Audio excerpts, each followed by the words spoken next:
Hi friends, ఈరోజు మనము గెసాల్ట్ వాదంలో భాగంగా కోహిలర్ అంతర్దృష్టి సిద్ధాంతాన్ని తెలుసుకుందాం. అయితే ఇంతకుముందు ఉన్న సిద్ధాంతాలు ఉన్నాయి కదా, సంసర్గవాద సిద్ధాంతాలు. సో సంసర్గవాద సిద్ధాంతాలు ఉండగా అంతర్దృష్టి సిద్ధాంతాన్ని ప్రతిపాదించాల్సిన అవసరం ఏముంది ఈ గెసాల్ట్ వాదులు కదా. సో ఆ సిద్ధాంతాలు ఉండగా ఈ సిద్ధాంతాన్ని ఎందుకోసమని అంత స్పెషల్గా సైకాలజీలో మెన్షన్ చేసిండ్రు కదా. దీని గురించి మనం ఎంతైనా తెలుసుకోవాల్సిన అవసరం ఎంతైనా ఉంది. ఇది చాలా చాలా చాలా ఇంపార్టెంట్ అనమాట. సో ఈ అంతర్దృష్టి సిద్ధాంతాన్ని ప్రతిపాదించడానికి ఏమేం లోపాలు కలపడ్డాయి, ఇంతకు ముందున్న సిద్ధాంతాల్లో ఏ లోపాలను దృష్టిలో ఉంచుకొని ఈ కోహిలర్ గెసాల్ట్ వాదులు అంతర్దృష్టి అభ్యసనాన్ని ప్రోత్సహించిందో మనం తెలుసుకోవాలి. అవునా, దీనికన్నా ముందు ఇంతకుముందు ఉన్న సిద్ధాంతాల్లో ఉన్న లోపాల గురించి మనము క్లియర్గా తెలుసుకుందాం. సో సంసర్గవాద సిద్ధాంతాలు.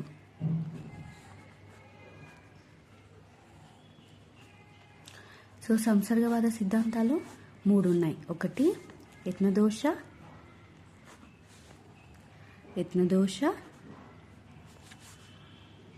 శాస్త్రీయ నిబంధన,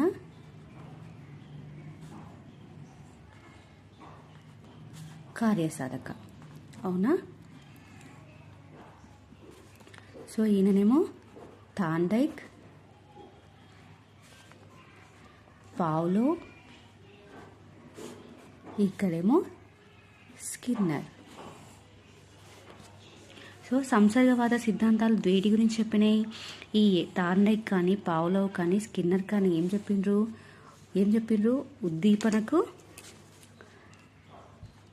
ఉద్దీపనకు ప్రతిస్పందనకు మధ్య ఉన్న బంధం, దాన్ని ఏమని చెప్పిండ్రు? అభ్యసనంగా చెప్పిండ్రు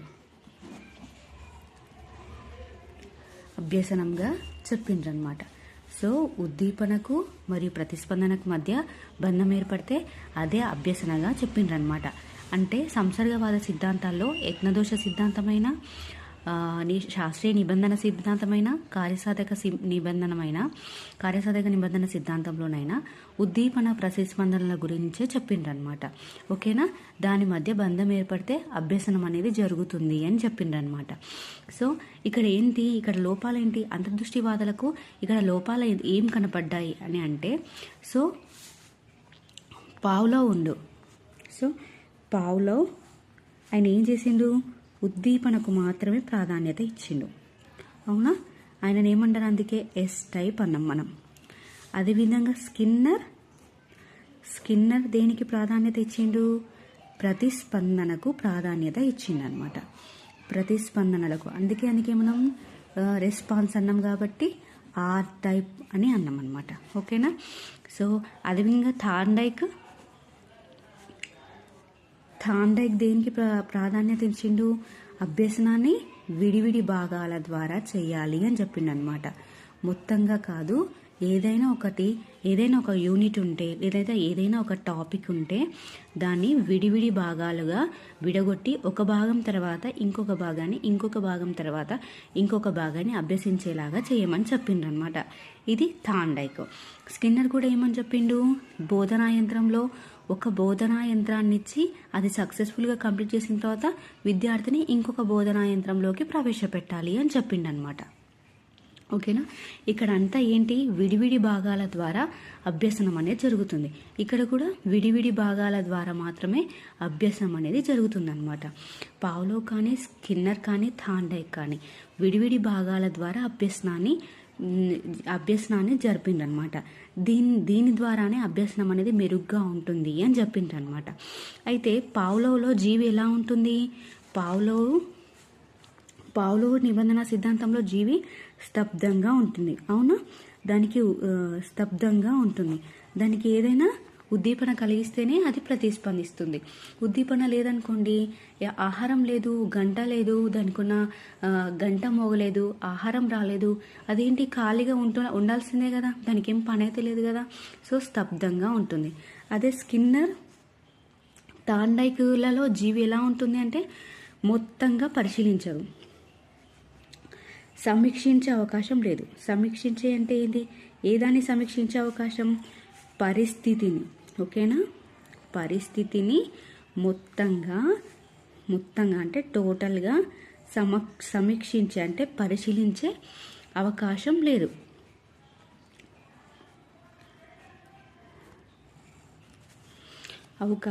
సో వీళ్ళు ఏంటి, ఇప్పుడు స్కిన్నర్ ఉన్నాడు. స్కిన్నర్ ఒక పేటికలో ఒక మీటాన్ని ఏర్పాటు చేసి దాంట్లో ఒక ఎలుకను బంధిస్తాడు. బయట దానికి కావలసిన ఆహారాన్ని ఉంచుతాడు. సో ఆ ఎలుక ఏంటి, దానికి ఉద్దీపన ఏంటి, ఆకలైంది. ఆకలైనప్పుడు అనుకోకుండా ఆ మీట అంటే ఏంటి, బటన్. ఆ బటన్ మీద ప్రెస్ చేసి ఆహారాన్ని తీసుకుంది. అవునా? ఆహారాన్ని తీసుకుంది. కాకపోతే ఏమంటారు, ఆ ఎలుక ఏదైతే ఎలుకను బంధించిండ్రో ఆ ఎలుక ఇక్కడ మీటా నొక్కితే నాకు ఆహారం లభిస్తుంది అనే ఆలోచన దానికి రాలేదు. అనుకోకుండా జరిగిన ప్రతిస్పందన వల్ల దానికి ఆహారం అనేది లభించింది. అవునా? థాండైక్ ప్రకారం ఏమని చెప్తాడు, విడివిడి భాగాల ద్వారా, అంటే ఒక భాగం కంప్లీట్ చేసుకున్న తర్వాత ఇంకొక భాగానికి వెళ్ళాలి. మొత్తంగా ఏదాన్ని చదవద్దు, విడివిడి భాగాల ద్వారా అభ్యసనం చేస్తేనే మెరుగైన అభ్యసనం అని చెప్తారనమాట. సో ఈ సిద్ధాంతంలో చెప్పిన ఈ విషయాలు అంతర్దృష్టివాదులు అని ఉంటారు కదండి, సంజ్ఞానాత్మక అభ్యసనాన్ని ప్రోత్సహించే అంతర్దృష్టివాదులకు ఈ విషయాలు నచ్చలేదు. ఫస్ట్ ఆఫ్ ఆల్ ఏంటి అంటే, ఫస్ట్ జీవి స్తబ్దంగా ఉండడం, పరిస్థితిని మొత్తంగా సమీక్షించే అవకాశం లేదు, విడివిడి భాగాల ద్వారా అభ్యసనం చేయడం అంతకన్నా కరెక్ట్ కాదు అనుకున్నారు. అదేవిధంగా వీళ్ళేంటి, మొత్తం జంతువులపైననే ప్రయోగాలు చేసి వాటిని ఎవరికి ఆపాదించిండ్రు, మానవులకు ఆపాదించిండ్రు అనమాట. మానవుల అభ్యసనానికి ఆపాదించిండ్రు. సో ఇది అభ్యసనంలో వీటి యొక్క స్పేస్ అనేది చాలా తక్కువగా ఉంది. సో ఇవి కరెక్ట్ కాదు అని చెప్పి అంతర్దృష్టివాదులు, గెసాల్ట్ వాదులు ఏం చేసిండ్రు అంటే అంతర్దృష్టి సిద్ధాంతాన్ని ప్రతిపాదించిండ్రు. ఓకేనా? గెసాల్ట్ వాదులు అంతర్దృష్టి సిద్ధాంతాన్ని ప్రతిపాదించిండ్రు. సో ఇక్కడ అంతర్దృష్టి సిద్ధాంతం అని అంటున్నాం అనమాట. అంతర్దృష్టి అంటే ఏంటో మనకు తెలియాలి. సో అంతర్దృష్టి అంటే ఏంటి అంటే, సమస్యని ఏదైనా ఒక సమస్య ఉంటే దాన్ని ఏం చేస్తాం మనము, పరిష్కరించాలి అన్నప్పుడు ఏం చేస్తాం మనము, కొంత ప్రయత్నం అనేది జరుగుతుంది. సమస్య పరిష్కారంలో కొంత ప్రయత్నం అని జరుగుతుంది. అప్పుడు సమస్యని పరిష్కరించే టైంలో, సమస్యని అంటే ప్రాబ్లమ్ని సాల్వ్ చేసే టైంలో హఠాత్తుగా అంటే అనుకోకుండా సమస్యకు పరిష్కారం వెతకడం. అంతర్దృష్టి అంటే ఏంటి, సమస్య గురించి తీవ్రంగా ఆలోచిస్తూ సమస్యను పరిష్కరించే సమయంలో, అంటే ప్రాబ్లం సాల్వ్ చేసే సమయంలో, టైంలో హఠాత్తుగా ఆ ప్రాబ్లంకి సొల్యూషన్ దొరకడం, అది అంతర్దృష్టి సిద్ధాంతం. ఓకేనా? అదే అంతర్దృష్టి అని అంటారు అనమాట. ఓకేనా? సమస్యను సాల్వ్ చేసే టైంలో హఠాత్తుగా వాళ్ళకేంటి, ప్రాబ్లంకి సంబంధించిన సొల్యూషన్ దొరకడమే అంతర్దృష్టిగా చెప్పుకోవాలన్నమాట. సో ఇక్కడ గెసాల్ట్ వాదులు అంతర్దృష్టి సిద్ధాంతాలను ఎక్కువగా వాటి వైపు మొగ్గు చూపుతారనమాట. సో ఇక్కడ కొంతమంది గెసాల్ట్ వాదుల గురించి ఇచ్చిండ్రు, అది చదువుకునే ప్రయత్నం చేద్దాం. అందులో కొహిలర్ అంతర్దృష్టి సిద్ధాంతం అనేది చాలా చాలా చాలా ఇంపార్టెంట్, వెరీ ఫేమస్ కూడా. ఇది టెట్లో కానీ అదేవిధంగా డిఎస్సిలో కానీ క్వశ్చన్స్ అడిగే అవకాశాలు అయితే ఎక్కువగా ఉంటాయి. సో టెట్లో అయితే కంపల్సరీ దీంట్లో క్వశ్చన్ ఇచ్చే అవకాశం అయితే ఎక్కువగా ఉంటుంది అనమాట. సో తను ఒక బుక్ రాస్తాడనమాట కొహిలర్. అదేంటి, ద మెంటాలిటీ ఆఫ్ ఏప్స్ అని ఒక బుక్ రాస్తాడు. ఆ బుక్లో ఏం రాస్తాడు అంటే, అతను చేసిన ప్రయోగాల ద్వారా అతని దగ్గర 7 చింపాంజీలు ఉంటాయి అన్నమాట. అతని దగ్గర ఎన్ని చింపాంజీలు ఉంటాయి? 7 చింపాంజీలు ఉంటాయి. అయితే ఆ చింపాంజీలో ఒకటైన సుల్తానా అనే చింపాంజీ మీద ప్రయోగాలు చేస్తాడు కదా. ఆ ప్రయోగం చేసిన తర్వాత వచ్చిన ఫలితాన్ని ద మెంటాలిటీ ఆఫ్ ఏప్స్ అనే పుస్తకంలో అంతర్దృష్టి సిద్ధాంతాన్ని పూర్తిగా వివరిస్తాడనమాట. ఈ పుస్తకంలో అంతర్దృష్టి సిద్ధాంతాన్ని, అంతర్దృష్టి అభ్యసనానికి సంబంధించిన విషయాలన్నీ క్లియర్గా ఎక్స్ప్లెయిన్ చేస్తాడు. అదేవిధంగా మ్యాక్స్ వర్దిమియర్ని ఏమని అంటారంటే ఫాదర్ ఆఫ్ గెసాల్ట్ అని అంటారనమాట. బాగా గుర్తుంచుకోండి, ఇది చాలా చాలా ఇంపార్టెంట్. ఫాదర్ ఆఫ్ గెసాల్ట్ ఎవరు అంటే మ్యాక్స్ వర్దిమియర్. ఓకేనా? కట్కోఫా, ఈయన కూడా గెస్టాల్ట్ వాదే అనమాట. The principles of gestalt psychology, growth of the mind, ఈ రెండిటి గురించి పుస్తకాలు రాస్తాడనమాట. సో గెస్టాల్ట్ సైకాలజీ గురించి రాస్తాడు, అదేవిధంగా గ్రోత్ ఆఫ్ ది మైండ్ అనే 2 బుక్స్ రాస్తాడనమాట. ఇక్కడ మనము ఎక్కువగా గెసాల్ట్ అని అంటున్నాం అనమాట. సో గెసాల్ట్ వాదులు ఏ అభ్యసనాన్ని ఎక్కువగా ఇంట్రెస్ట్ చూపించిండ్రు అంటే సంజ్ఞానాత్మక అభ్యసనానికి ఎక్కువగా ఇంట్రెస్ట్ చూపించిండ్రు అనమాట. వీరు సంజ్ఞానాత్మక అభ్యసనం మీద ప్రయోగాలు చేసి సంజ్ఞానాత్మక అభ్యసనం గురించి తన అంతర్దృష్టి సిద్ధాంతాలు, వాళ్ళ గెసాల్ట్ వాదులు సంజ్ఞానాత్మక అభ్యసనానికి ఎక్కువ వివరించే ప్రయత్నం చేసిండ్రు అనమాట. సో సంజ్ఞానాత్మకత అంటే ఏంటో తెలుసుకోవాలి. ఫస్ట్ ఆఫ్ ఆల్ మనం దేని గురించి తెలుసుకోవాలంటే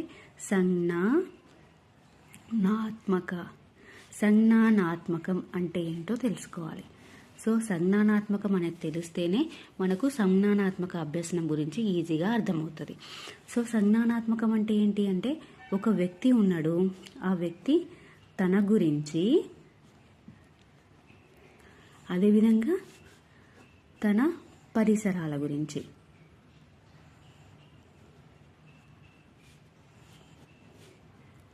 అర్థం చేసుకోవాలి, అదేవిధంగా ప్లస్ వివరించాలి, అర్థం చేసుకొని వివరించాలి. సో ఇక్కడ ఏంటి, సంజ్ఞానాత్మక అభ్యసనంలో సంజ్ఞానాత్మకత అంటే ఏంటో తెలుసుకుందాం. సంజ్ఞానాత్మకం అంటే ఏంటంటే ఒక వ్యక్తి తన గురించి, తన పరిసరాలు, తన చుట్టూ ఉన్న పరిసరాల గురించి అర్థం చేసుకోవాలి, వివరించాలన్నమాట. అదే సంజ్ఞానాత్మకం. సో ఇలా అర్థం చేసుకొని వివరించే టైంలో అతను ఏమేమి ఉపయోగిస్తాడు, అర్థం చేసుకొని వివరిస్తుండు అంటే అతనికి ప్రజ్ఞను ఉపయోగిస్తాడు అనమాట. ప్రజ్ఞ అంటే ఏంటి, తెలివి అని అర్థం. ఓకేనా.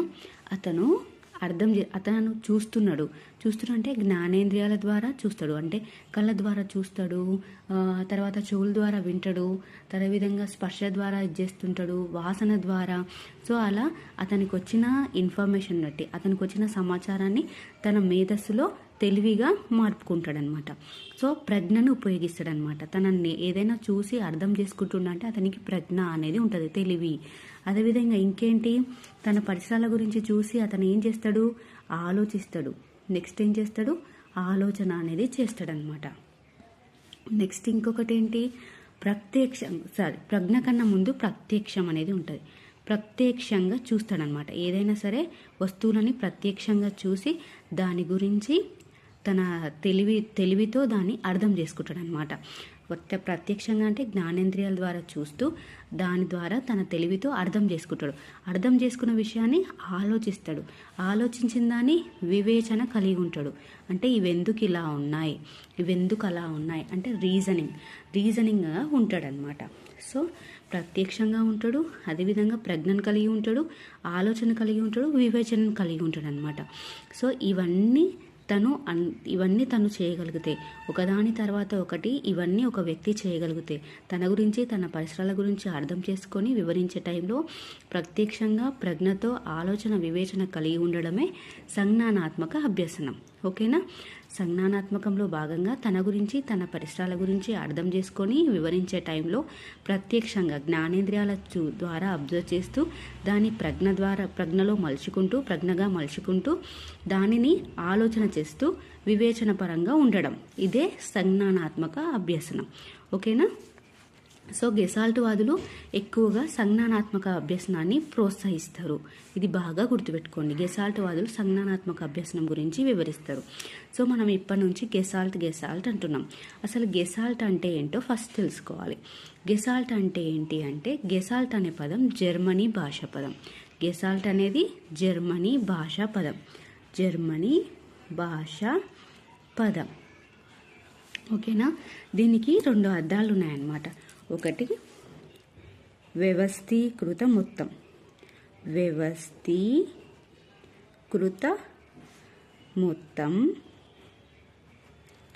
ఇంకొకటి లేదా ఆర్ సమగ్రాకృతి. ఓకేనా. గెసాల్ట్ అంటే మీనింగ్ ఏంటి, గెసాల్ట్ అనేది జర్మనీ భాష పదం. సో జర్మనీలో గెసాల్ట్ అంటే మీనింగ్ ఏంటి అంటే వ్యవస్థీకృత మొత్తం సమగ్ర ఆకృతి. సో వ్యవస్థీకృత మొత్తం సమగ్ర ఆకృతి అంటే ఏంటో మనం తెలుసుకోవాలి. సో ఇక్కడ ఏంటి వ్యవస్థీకృత మొత్తం, ఫస్ట్ ఆఫ్ ఆల్ గెసాల్ట్ అంటే ఏంటి, వ్యవస్థీకృత మొత్తం సమగ్రాకృతి అంటే ఏంటో కూడా మనం తెలుసుకుందాం. సో గెసాల్ట్ అంటే ఏంటి అంటే విడివిడి ఏదైనా ఒక టాపిక్ ఉందనుకోండి, దాన్ని విడివిడి భాగాలుగా అభ్యసనం చేయమని తాండేక్ చెప్తాడు. సో విడివిడి భాగాలుగా అభ్యసనం చేయొద్దు. గెసాల్ట్ వాదులు ఏమని చెప్తారు, గెసాల్ట్ అంటే ఏంటి, విడివిడి భాగాలుగా అభ్యసనం చేయొద్దు, మొత్తంగా అభ్యసనం చేయాలి. విడివిడి భాగాలుగా అభ్యసనం చేయొద్దు, మొత్తంగా అభ్యసనం అనేది చేయాలి. సో మొత్తంగా అభ్యసనం చేసి దాన్ని అవగాహన చేసుకొని దానిలో ఉన్న కీ పాయింట్ వాడు వెతకాలన్నమాట. సో విడివిడి భాగాలుగా అభ్యసనం చేయడం వల్ల అతనికి అభ్యసనం అనేది అంత అర్థవంతంగా ఉండదు. వాడు ఏదైనా ఒక టాపిక్ ఎంచుకుంటే దాన్ని పూర్తిగా అభ్యసనం చేయాలి. పూర్తిగా అభ్యసనం చేసి దానిలో ఉన్న అంశాన్ని వాడు అవగాహన చేసుకోవాలి. ఇదే వ్యవస్థీకృత మొత్తం సమగ్రాకృతి.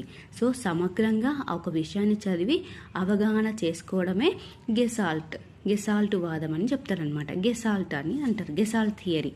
ఓకేనా. దీనికి ఎగ్జాంపుల్ ఏంటి, యూనిట్ మెథడ్. సో ఏదైనా విషయాన్ని విడివిడిగా కాకుండా మొత్తంగా మొత్తంగా అభ్యసనం చేయడం, మొత్తంగా నేర్చుకోవడం, అదే గెసాల్ట్. ఓకేనా. సో గెసాల్ట్ అనేది జర్మనీ భాష పదం. దాని అర్థం వ్యవస్థీకృత మొత్తం సమగ్రాకృతి. సో దీని ఉద్దేశం ఏంటి, దీని అర్థం ఏంటి అంటే విడివిడి భాగాలుగా అభ్యసనం చేయొద్దు, మొత్తంగా అభ్యసనం చేయాలి, అదే గెసాల్ట్. ఓకేనా. సో కొహిలర్ అంతర్దృష్టి సిద్ధాంతాన్ని వివరించే టైంలో ఒక ప్రయోగాన్ని నిర్వహిస్తాడనమాట. తన దగ్గర 7 చింపాంజీలు ఉంటాయని చెప్పినా కదా, అందుట్లో సుల్తానా అనే తెలివైన చింపాంజీ ఉంటుందన్నమాట. సో అతను ఏం చేస్తాడు, ఒక చింపాంజీని ఒక కేజ్ ఉంటుంది కదా, ఒక బోన్లో బంధిస్తాడనమాట. బంధించి ఆ బోన్లో ఒక మూలకి ఒక స్టిక్ని ఉంచుతాడనమాట. దానికి ఎదురుగా కనిపించే విధంగా బనానాస్ ఉంచుతాడు. ఓకేనా, బనానాస్ ఉంచుతాడనమాట.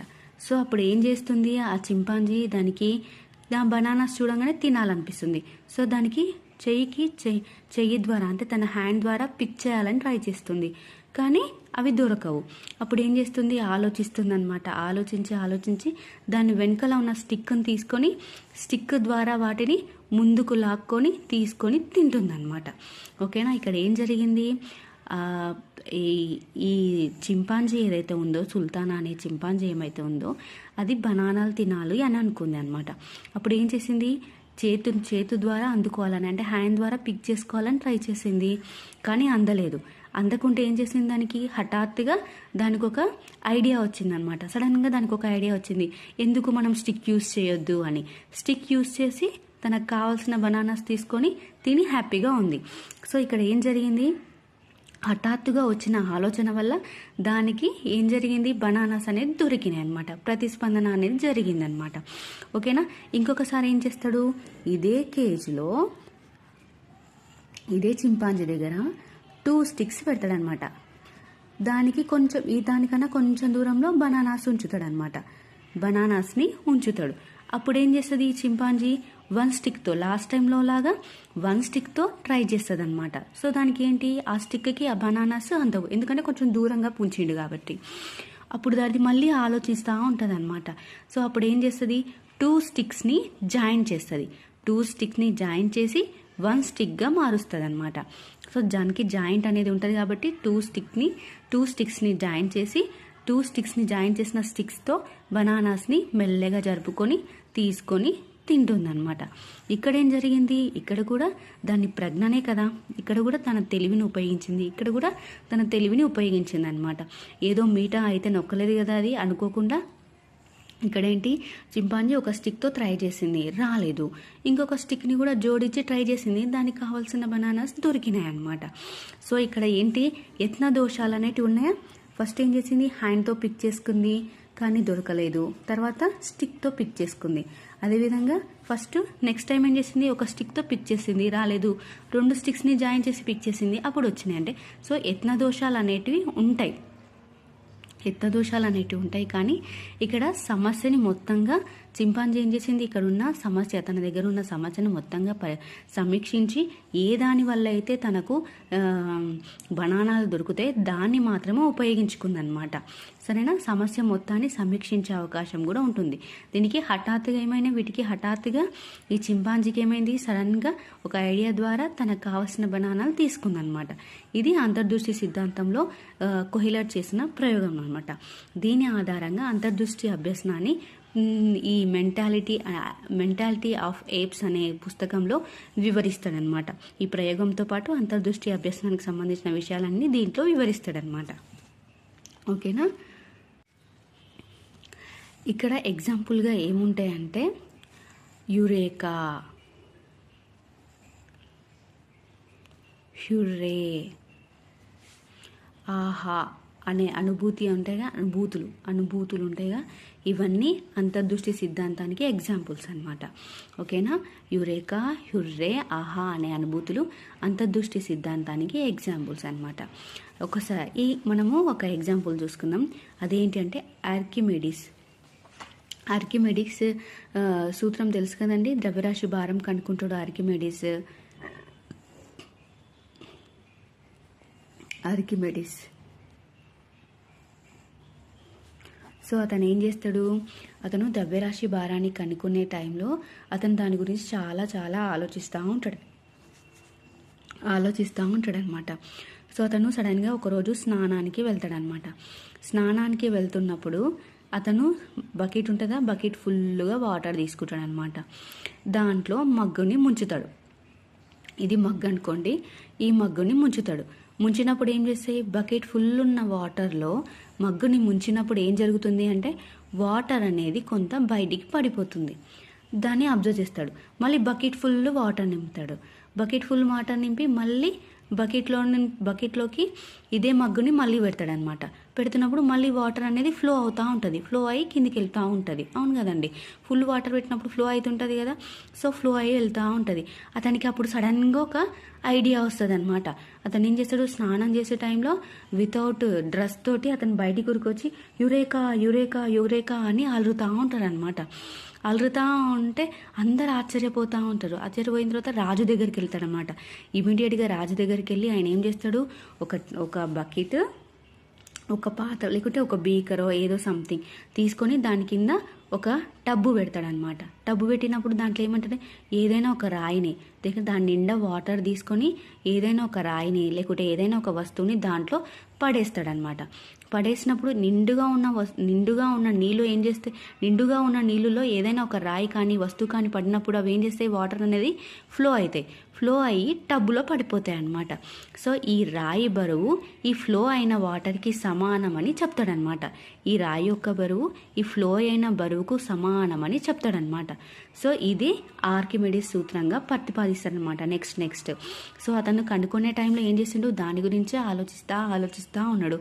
ఆలోచిస్తే ఆయనకి ఏమని సడన్గా అంటే హఠాత్తుగా ఆ ప్రాబ్లంకి ఆయనకు సొల్యూషన్ దొరికింది. ఇక్కడ చూడండి, సమస్యను పరిష్కరించే టైంలో హఠాత్తుగా ఆ ప్రాబ్లంని పరిష్కరిస్తే ఆ ప్రాబ్లమ్ని సాల్వ్ చేయడమే అంతర్దృష్టి. ఆర్కిమెడిస్ సూత్రంలో ఆర్కిమెడిస్ చేసినది కూడా అంతర్దృష్టి అని చెప్తారనమాట. అంతర్దృష్టి అభ్యసనం కిందికే వస్తుంది అని చెప్తారనమాట. సో అతను ఏం చేసిండు, వాటర్ ఫ్లోని గమనించి అతను ఏమంటారు ఆర్కిమెడిస్ సూత్రాన్ని ప్రతిపాదించే విధంగా మారిపోయిందనమాట. సో యురేకా, యుర్రే, ఆహా అనేటివి కూడా అంతర్దృష్టి సిద్ధాంతానికి సరైన ఎగ్జాంపుల్స్ అనమాట. నెక్స్ట్ ఏంటి అంటే అంతర్దృష్టి అభ్యసనాన్ని ప్రోత్సహించే పద్ధతులు ఉన్నాయి. ఒకటి ఏంటంటే ప్రకల్పన అంటే ఏందో అనొద్దు, ప్రకల్పన అంటే ప్రాజెక్ట్ అని అర్థం. ప్రాజెక్ట్ పద్ధతి, సమస్య పరిష్కార పద్ధతి. ఇది ఎక్కువగా మ్యాథ్స్లో కానీ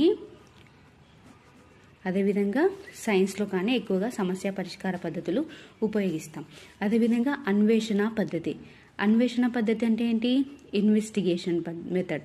ఇన్వెస్టిగేషన్ అంటే దేని గురించి అయినా పరిశీలిస్తూ అభ్యసించన చేయడం, లేకుంటే వెతుకుతూ అభ్యసన చేయడం, ఇది అనమాట.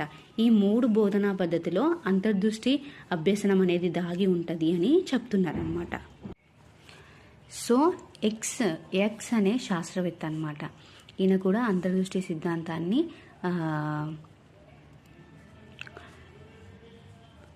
సపోర్ట్ చేసిన ఆయన అనమాట. ఎక్స్ అనే శాస్త్రవేత్త అంతర్దృష్టి సిద్ధాంతానికి కొన్ని స్టెప్స్ వివరించింది అనమాట. ఏ స్టెప్స్ ద్వారా అంతర్దృష్టి సిద్ధాంతం ఎలా జరుగుతుంది, స్టెప్ వైజ్గా కొన్ని సోపానాలు అయితే ఇచ్చిందనమాట, స్టెప్స్. సో అతను ఏం చేసిండు, ఫస్ట్ స్టెప్ ఏంటి, నిశితంగా సంపూర్ణంగా పరిశీలించడం. ఓకేనా, ఫస్ట్ ఇవన్నీ చదువుకుందాం. జటిలత గురించి ఆలోచించి విరామం ఇవ్వడం. తర్వాత సరైన ప్రతిస్పందనలు కాకుంటే ప్రత్యామ్నాయ ప్రతిస్పందనలు వెతకడం. గమ్యం వైపు నిశితంగా పరిశీలించడం. హఠాత్తుగా సరైన ప్రతిస్పందన ఇవ్వడం. ఓకేనా, నిశితంగా సంపూర్ణంగా పరిశీలించడం. ఇప్పుడు బల్బుని కనుక్కున్నాడు ఎవరు, బల్బుని కనుక్కున్నది ఎవరు? సో బల్బుని కనుక్కున్నది థామస్ ఆల్వా ఎడిసన్. సో బల్బుని కనుక్కునే టైంలో, బల్బు మంచిగా వేసుకున్నాం.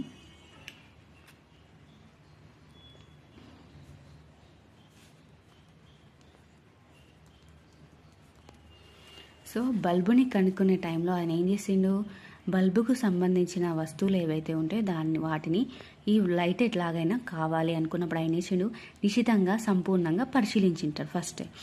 తర్వాత జటిలత గురించి ఆలోచించి విరామం ఇవ్వడం. సో అతను కొన్ని యత్నాలు చేసింటాడు, అంటే ప్రయత్నాలు చేసింటాడు. ప్రయత్నాలు చేస్తున్నప్పుడు ఆయనకి ఏమైంది, కొంచెం హార్డ్గా అనిపించింటుంది అనమాట. అమ్మో నేను ఇంకా కనుక్కోగలుగుతానా లేదా అని అనిపించినప్పుడు కొద్దిగా విరామం ఇచ్చి మళ్ళీ తిరిగి ఏం చేస్తాడు, అదే బల్బుని కనుక్కోవాలంటే ఏం చేయాలి అని బల్బుని కనుక్కోవాలంటే ఏం చేయాలి అని మళ్ళీ ఆలోచించడం స్టార్ట్ చేస్తుంటాడు.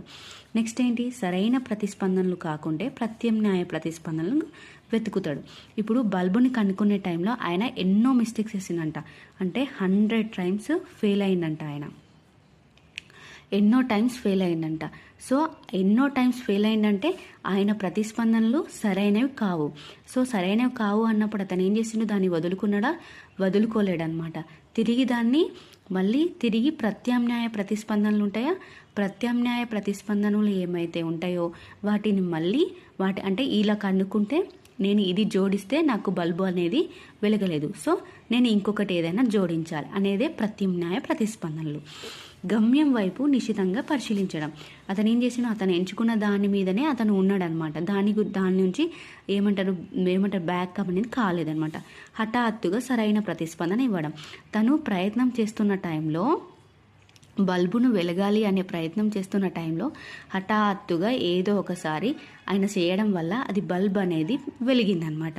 సో సరైన ప్రతిస్పందన ఇవ్వడం వల్ల అతనికి బల్బ్ అనేది వెలిగింది. అదేలా సడన్గా జరిగిందనమాట.